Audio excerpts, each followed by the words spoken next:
GDCast Copel, o podcast da Geração Distribuída. Olá, seja muito bem-vinda e muito bem-vindo a mais um GDCast. Depois de um período sabático por conta das restrições que a comunicação de uma empresa de economia mista deve obedecer no período eleitoral, estamos de volta. E o que não falta é notícia para a reestreia de um podcast de Geração Distribuída esse ano, hein?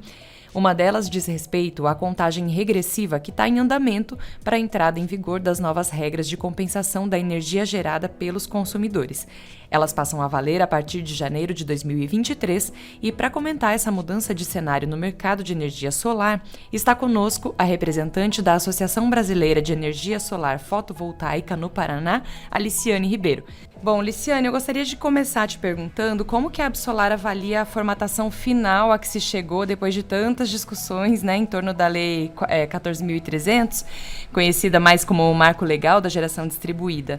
Durante os debates houve uma forte campanha, inclusive que tentava simplificar um pouco a questão, dizendo que não se deveria taxar o sol. Esse termo foi bastante utilizado, né? Então, gostaria de saber se você acha que, por fim, a redação chegou a bom termo, como é que a associação avalia a redação final dessa lei. Bom, foi uma batalha bastante grande e a gente teve uma luta constante, né, assim, foi um ceder, né, o texto foi muito tempo discutido, elaborado, mas para a associação ele é muito importante porque o marco legal era necessário, né, no GD, a gente precisava dessa definição. Então o texto ficou sim, foi muito trabalhado, muito discutido, obviamente que não era absolutamente tudo que o mercado gostaria, mas foi o melhor que se conseguiu ali entre todos os presentes, tá? Então, dentro do contexto, o texto ficou a contento. O que a gente tem agora no decorrer disso é exatamente a discussão sobre as interpretações que acabaram surgindo após, né, o momento que a gente começa a discutir com a ANEEL detalhes e que a interpretação está mudando um pouquinho daquilo que foi previamente acordado. Então, estamos nesse momento. Inicialmente, o texto acordado entre todos os atores, sim, atendia o mercado da melhor forma possível, né, porque, basicamente, para nós que estávamos expostos até uma alternativa 5, essa alternativa transitória foi importante, sim, para a segurança jurídica do consumidor que colocou energia solar fotovoltaica, né? Você poderia exemplificar para a gente que tipo de interpretação que está havendo e que tem, do ponto de vista da Absolar, distorcido, de certa forma, o que o texto original previa? Nós temos a questão de discussão do que é crédito, qual momento usar, então tem alguns pontos específicos que estão tendo interpretações que não haviam anteriormente, né? Crédito acumulado, crédito que pode ser compensado, então essa discussão sobre esse entendimento é um ponto relevante para a gente. A questão também do 112,5 com o B optante, né? Essas interpretações que estão acontecendo são pontos de bastante atenção para nós de mercado, né? Então, o crédito acumulado do que eu produzi lá atrás, como fica a compensação, não é o crédito de agora para frente, essa definição está bem em voga ali dentro da associação, dentro das contribuições que a gente tenha mandado para a ANEEL, daí documentado e feito todo esse movimento, né? Entendi. Entre as principais mudanças está a cobrança do custo de distribuição, né? A TUS de fio B, no termo técnico, sobre aquela parcela da energia injetada na rede da concessionária. Acho que foi assim o ponto, embora a lei trate de vários pontos, foi o ponto assim de maior discussão, né? ao longo da sua formatação. E o que ficou definido é que, para quem instalasse, então, a sua planta até 6 de janeiro, ficaria isento dessa cobrança até 2045. Quando houve essa definição, se previu que 2022 seria um ano, assim, de uma corrida, né, por novos projetos. Isso se confirmou? Sim, a gente teve um ano bastante aquecido, né? Não no volume que se esperava, porém, falar do si é meio difícil, né? Mas foi um ano bastante aquecido, bastante movimentado. Tivemos vários processos específicos que atrapalharam aí o crescimento, eleição, né? Foi um momento em que muitos investidores recuaram para entender, então esse tipo de coisa dá bastante barulho no nosso mercado. Outro ponto é a questão da variação do dólar, né? O dólar oscilando demais, então ontem a gente estava em 5,10 e agora também 5,40. Então, para quem faz um investimento do material que está bastante exposto a dólar, isso também acaba tendo variações. Então, cresceu o mercado bastante, a gente aí passou, né, a eólica. Então, nesse sentido, sim, o crescimento foi muito bom, mas eu acho que o solar ainda tem uma taxa de penetração muito pequena, principalmente quando a gente fala aqui no Paraná, né, que a gente ainda é só 1% dos consumidores. Então, teremos para frente crescimentos muito prósperos ainda, mesmo com o marco legal e com a discussão da TUSD até 2045, vindo até 2030, dentro do contexto dessa porcentagem de PIS/COFINS, né, que é o que a gente está discutindo ali, isso é muito pequeno, né? Então, a gente está falando de apenas 5% de valor de PIS/COFINS. Então, no longo prazo, eu entendo que a TUSD não vai impactar o crescimento do solar para o ano que vem, mas sim, a definição de um prazo legal que tira um benefício, aí 15 anos de benefício, houve uma corrida e uma acentuação da busca por esse benefício, né, com um prazo maior. Uma expressão desse resultado de 22, embora, conforme você está dizendo aí, tenha ficado aquém do esperado, é um dado divulgado pela própria Absolar esse ano, e eu queria te ouvir a respeito disso um pouquinho, né, da participação da Solar na matriz elétrica brasileira, que existe a perspectiva de ainda esse ano a Solar passar o que a gente tem de capacidade instalada em eólicas, né? Nossa matriz ela já é muito renovável, né? Ela já é muito sustentável em função de ser basicamente hídrica e segunda eólica. Então, a solar, sendo a terceira e passando a eólica, enfim, ela compondo ali as 3 principais matrizes, como a gente está agora, tem esse contexto de reforçar essa nossa sustentabilidade, né? E o que é muito bacana de ver nesses estudos da projeção do que será a matriz é ver que ganha muito espaço também biomassa, e só melhora essa questão da sustentabilidade, né? Ou seja, o Brasil sim pode ser considerado um país de fontes renováveis aí em plena expansão. E o que eu acho que é o ponto de destaque é que o solar ele não vem para competir com outra matriz, né? Mas sim sempre somar, porque eu posso ter uma planta eólica e usar a mesma entrada e complementar com o solar.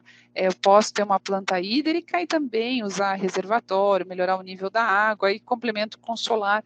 Então, essa flexibilidade das matrizes é uma coisa muito interessante, né? Então, ela é uma matriz muito mais acessível e diversificada para toda a escala de tamanho do consumidor, e eu acho que é isso que tem feito esse impulsionar e que, de fato, nos colocou à frente, né? Porque vai desde o residencial até a grande usina centralizada de produção da matriz, aí compondo a matriz nos leilões de energia, né? Então, eu acho que o solar ganhou muito espaço em função dessa escala modular, né? Esse movimento também se confirma, de certa forma, no Paraná, ou os dados estaduais são mais tímidos? Como é que você vê isso?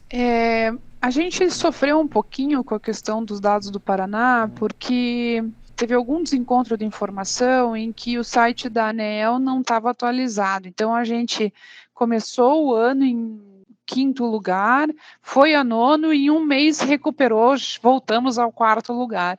Então, assim, o fluxo de informação, acho que em algum momento ficou represado e a gente não conseguiu acompanhar mês a mês. Mas o Paraná, sim, cresceu o dobro do ano passado, né, de 2021.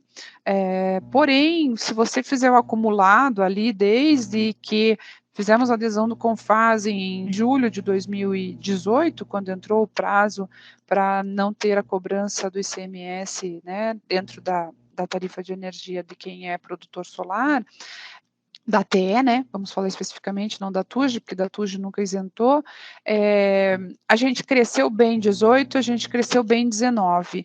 Do 20 para o 21, o crescimento não foi tão expressivo, tá? É como se tivesse tido um voltar de investimento para outros estados que não aqui. Então, o consumidor que poderia colocar uma planta maior em função daqui ter o ICMS sobre a TUJ acabou optando por outro estado. Então, o Paraná em si, ele está em 4º lugar. Esse ano ele recuperou o crescimento, mas ele teve um crescimento menor nos anos de 20 e 21 do que a média nacional. Então, esse ano de 2022, digamos assim, que a gente tem tido um crescimento de dobrando o volume que a gente fez em 21. Dentre tantos exemplos que a gente tem por aí, a gente conheceu outro dia o caso do Albari Rosa. Ele tem uma pousada chamada Casa de Vidro na região litorânea do Paraná e no início do ano decidiu instalar um sistema de geração na propriedade. Eu pedi para ele relatar para a gente como é que está sendo o uso do sistema. Vamos ouvir? A nossa estrutura aqui, ela foi crescendo e a energia elétrica foi sendo o nosso flagelo, o nosso calo mesmo. E aí surgiu o projeto, a ideia de instalação de energia solar. A gente relutou um pouco pelo investimento inicial, que ele não é barato. Mas conversando e pesquisando com as pessoas que conhecem do assunto, a gente foi se convencendo e cada vez que chegava a fatura da energia, a gente acabava se convencendo mais ainda que era uma alternativa que a gente não ia conseguir escapar se a gente quisesse continuar tocando um negócio. Para você ter uma ideia, a gente tinha três entradas de luz na chácara. Só de energia de iluminação pública são R$65 cada relógio. Então a gente pagava quase R$200 só de energia de iluminação pública. E isso acabou que se transformou numa taxa só, porque a gente condensou tudo em um relógio só. A Copel teve um papel importantíssimo, porque ela sempre nos atendeu aos pedidos.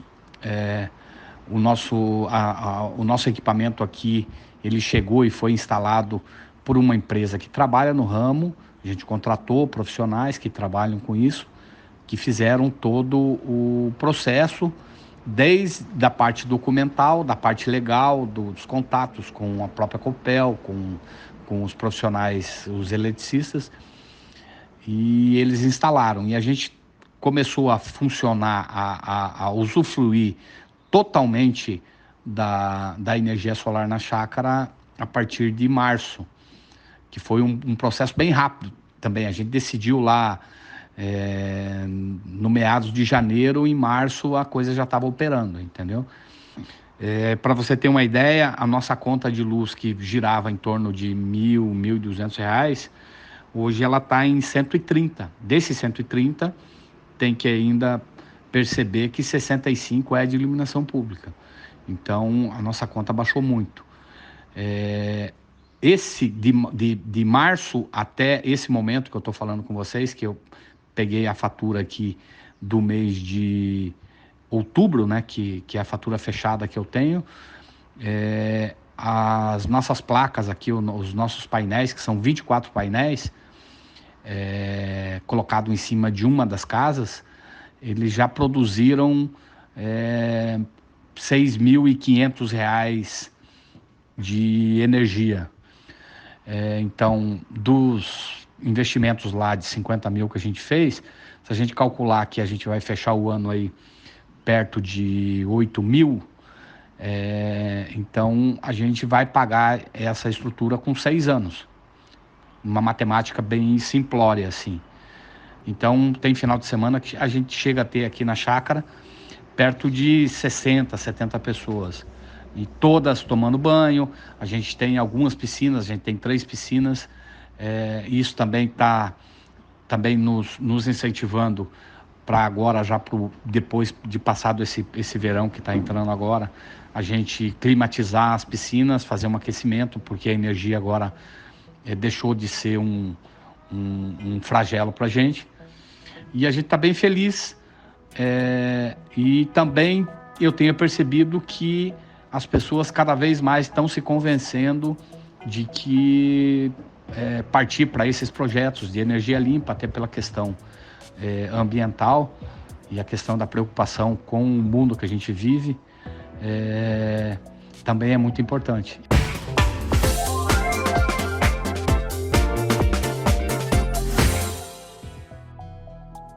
Daí já complementando o ponto que você mostrou o áudio aí do nosso consumidor de energia solar, né, um contribuinte aí para a geração renovável, eu gosto muito desse trabalho. Eu estou no mercado desde 2016 e acho muito gratificante, assim, ver que o solar mudou a realidade econômica, né, desse investidor, ou seja, um retorno de investimento que para ele foi rápido ou será rápido, mas que já tira uma despesa fixa que às vezes no mês de baixa do movimento dele ele não teria, ela seria muito alta, né? Então esse planejamento financeiro em longo prazo, né, contando ali para sempre, digamos assim, porque, né, nós temos 30 anos de produção do sistema, mas ainda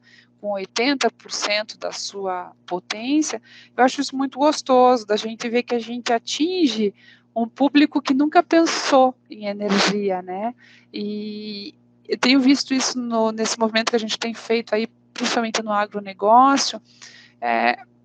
Esse contexto, o brasileiro nunca se preocupou como é que a energia estava chegando ali, né? Você ligava o poste e resolvia, mas agora num contexto de você podendo produzir a sua própria energia, você traz exatamente esse consumidor ali mais consciente, buscando um investimento, buscando qualidade para os próprios usuários ali da pousada dele. Então isso tudo é muito legal. Eu acho que é uma escala de relacionamento com energia diferente e que é gratificante, né? Porque quem é de mercado está habituado e tal, mas você vê que você mudou a vida de um consumidor, que isso passou a ser parte do dia a dia dele, discutir energia, qualidade de energia, eficiência energética. Isso é uma mudança de mentalidade espetacular e que a gente vai ver o resultado disso lá para frente. Para finalizar, eu queria te perguntar, quem não teve o timing do Albari, né, e não instalou esse ano, deixou mais para frente, como é que está a visão de futuro da Absolar, incluindo as questões dos impactos ainda da Lei 14.300 e também da discussão sobre uma maior abertura do mercado livre, como é que vocês estão vendo os próximos anos? Perfeito. Bom, de imediato, a gente está apoiando ali o PL 2703/2022, do deputado Celso Russomano, que pediu a prorrogação de 12 meses do prazo, né, da 14.300, visto as publicações da ANEEL não terem sido no prazo necessário e está tendo essas discussões ainda, a interpretação do texto da lei. Então, como não tem uma definição e todas as contribuições que a Solar iam ser consideradas como benéficas aí no contexto, ainda isso não está claro, não está definido, a gente de imediato está apoiando a possível prorrogação da lei, né? Porém, como a gente falou, a questão da 14.300, ela discute basicamente para o consumidor de GD, a questão do PIS/COFINS, né? Essa seria a principal mudança esse benefício que vem de 2045 até 2030. E o PIS/COFINS aqui no Paraná, ele é um pouquinho mais de 5%. Então, dentro do contexto de taxa de retorno do investimento e tudo mais, não vai ser isso que vai inviabilizar o investimento em energia solar, né? Obviamente que esse ano a gente tem outras coisas contra, que seria a taxa Selic muito alta, que dificulta acesso ao financiamento, taxa de juros alta, esse cliente que teria um payback um pouco mais curto, acaba ficando mais longo em função da taxa de juros. E o que a gente imagina é que o mercado, sim, daí falando especificamente de Paraná, o consumidor do Paraná, ele é muito cauteloso, digamos assim, né? Nós temos aí o fim da tarifa noturna para o rural, que tem abalado os valores do quilowatt para esse produtor. Então, esses produtores vão começar a sentir mais a partir do ano que vem, e pelos estudos aí que eu acompanhei, por exemplo, a cultura de frango, por exemplo, pode chegar a 30%, e talvez tenha perdido o time da 14.300, mas a gente entende a 14.300 como um benefício para quem está entrando antes.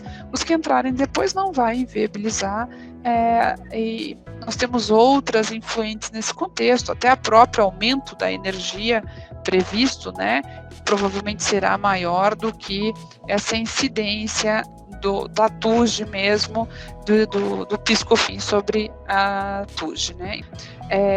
E temos outras alternativas vindo, questão das baterias, a questão do híbrido, que a 14.300 também discute. Então, cenários prósperos virão, a discussão da energia com o Mercado Livre vindo a 112,5 a partir de 2024 abre um novo mercado, né? E o que pode acontecer é basicamente essa escala. Talvez o consumidor que colocaria uma potência a mais para fazer a compensação coloque uma quantidade um pouco menor para ser o consumo simultâneo e façam um mix, uma busca de várias situações para poder ter o melhor custo da tarifa de energia. Então, fecha-se uma janela e abre-se uma porta, ou fecha-se uma porta e abre-se uma janela, esse é o raciocínio. E o sol, graças a Deus, é uma matriz constante, e a gente vai ainda ter muitos consumidores que, pelo fato de ter outros amigos, conhecidos, enfim, que tenham tido essa experiência, atestando que o nosso produto, a nossa solução, fazer a energia de forma sustentável, vai ser sempre um bom investimento de longo prazo.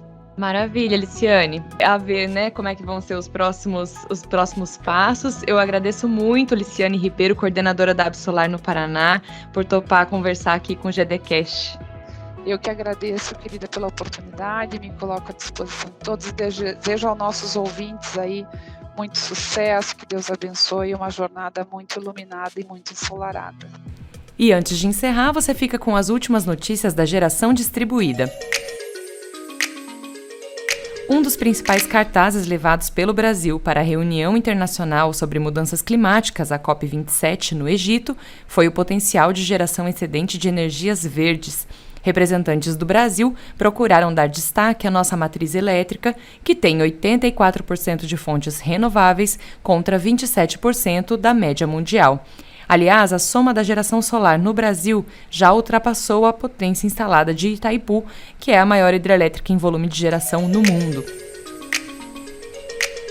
E o nosso último episódio do GDCast tinha contado um pouco dos resultados do programa de inovação aberta Copel Volt em sua primeira rodada, lembra?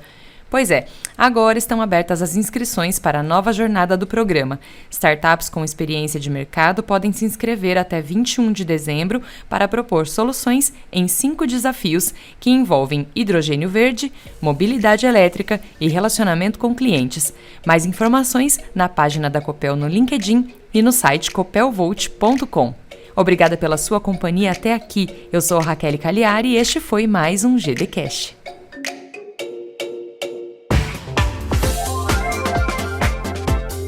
GDCast Copel, o podcast da geração distribuída.